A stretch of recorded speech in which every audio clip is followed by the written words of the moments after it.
Dalam nama Bapa dan Putra dan Roh Kudus. Amin. Shalom dan salam damai. Selamat pagi, saudara-saudari yang terkasih di dalam nama Tuhan Yesus. Selamat kita bertemu sekali lagi pada hari ini di dalam santapan firman Tuhan. Semoga saudara-saudari hari ini dikuatkan, diteguhkan oleh Roh Kudus dalam menjalani kehidupan setiap hari dalam damai kasih Tuhan.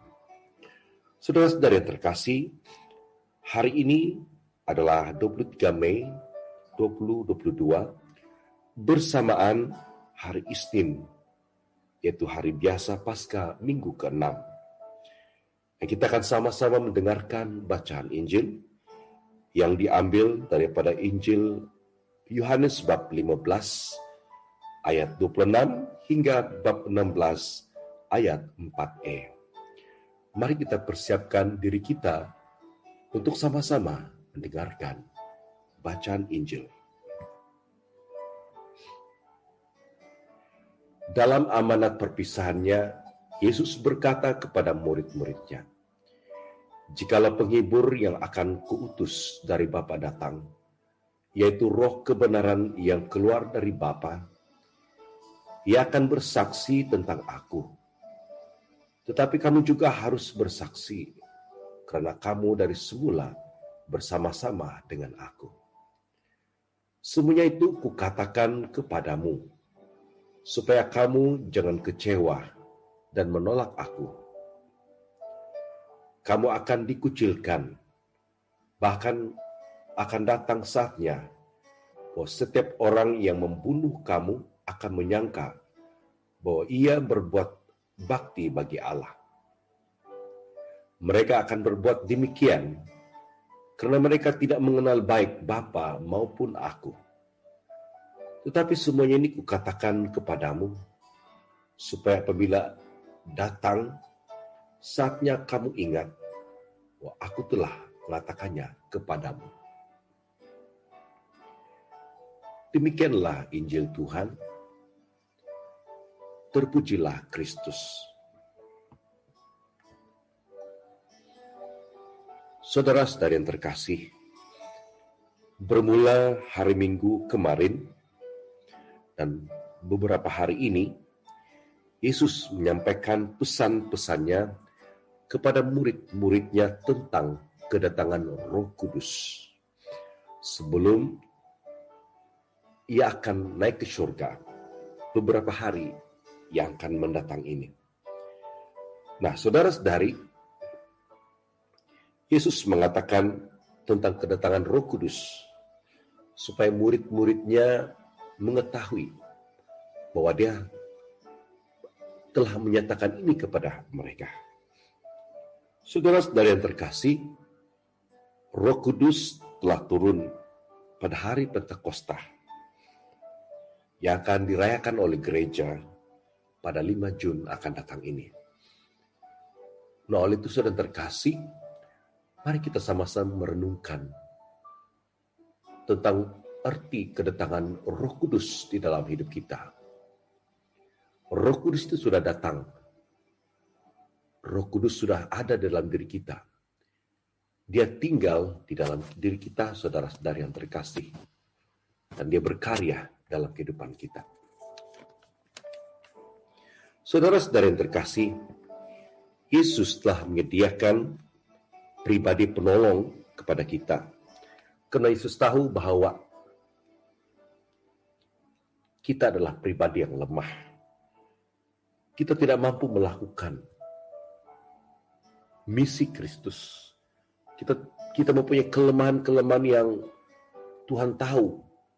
Dia perlu memberikan kita sesuatu supaya kita tidak bersendiri apabila Yesus naik ke surga.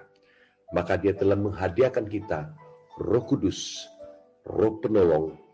Dia adalah Roh penghibur dan Dia adalah Roh kebenaran yang diam dan berkarya di dalam diri kita. Saudara-saudari yang terkasih, dalam Injil hari ini, di mana Yesus mengatakan bahwa Roh Kudus itu adalah Roh kebenaran yang akan bersaksi tentang Yesus kepada kita, kepada murid-muridnya pada masa itu, dan kita pada hari ini. Dan Yesus juga berkata bahwa kita juga, murid Yesus, termasuk kita juga, harus juga bersaksi tentang Yesus. Saudara-saudari, hidup kita berubah saat Roh Kudus hadir dalam hidup kita. Dia hadir dan berkarya. Hidup kita tidak sama setelah kita menerima kedatangan Roh Kudus dalam hidup kita. Ada sesuatu yang terjadi, yaitu satu perubahan hidup dari manusia lama menjadi manusia baru karena kedatangan Roh Kudus yang berkarya dalam hidup kita. Pada hari ini, saudara terkasih, apa yang dikatakan oleh Yesus, dan apabila Roh Kudus itu ada dalam hidup kita, dalam pribadi kita, Roh kebenaran. Pertama, Yesus mengatakan bahwa Roh Kudus itu akan bersaksi tentang Yesus melalui kedatangan Kristus. Yesus melalui kedatangan Roh Kudus, saudara-saudara terkasih, bahwa kita mengalami Yesus dalam hidup kita. Melalui kedatangan Roh Kudus yang berkarya dalam diri kita, kita mengalami pengetahuan, mengalami pengenalan akan Kristus.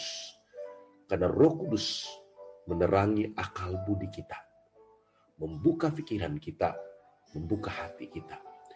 Ini yang terjadi dalam pembacaan yang pertama saat Paulus dan Silas. Paulus menyampaikan firman Tuhan, dan salah seorang perempuan, Lydia, yang mendengarkan perkataan Yesus. Perkataan Yesus, Paulus itu, sehingga hatinya dibukakan oleh pekerjaan Roh Kudus.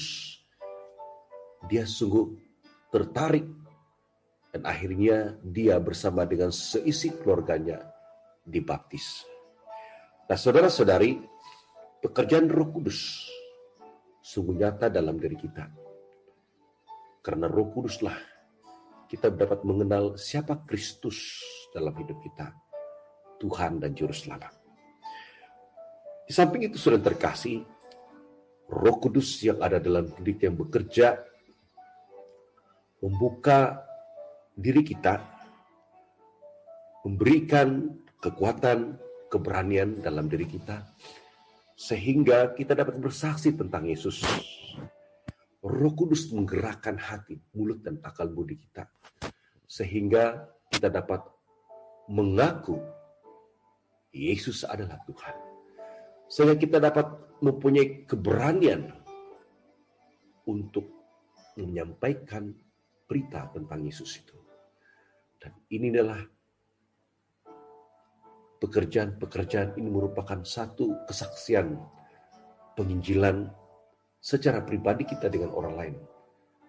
Oleh pekerjaan Roh Kudus, sehingga lebih ramai orang mendengar tentang Kristus, lebih ramai orang menjadi percaya kepada Kristus.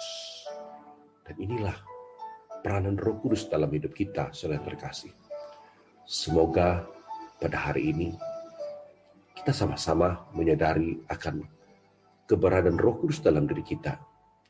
Kita sama-sama mengizinkan Roh Kudus itu bekerja lebih dalam diri kita, khususnya dalam bersaksi tentang Kristus, bersaksi dalam cinta kasih Tuhan, bersaksi tentang kebenaran sejati bagi orang sekeliling kita yang kita kasihi. Semua kita diberkati oleh Tuhan pada hari ini dalam kuasa Roh Kudus-Nya. Amin. Dalam nama Bapa dan Putra dan Roh Kudus. Amin.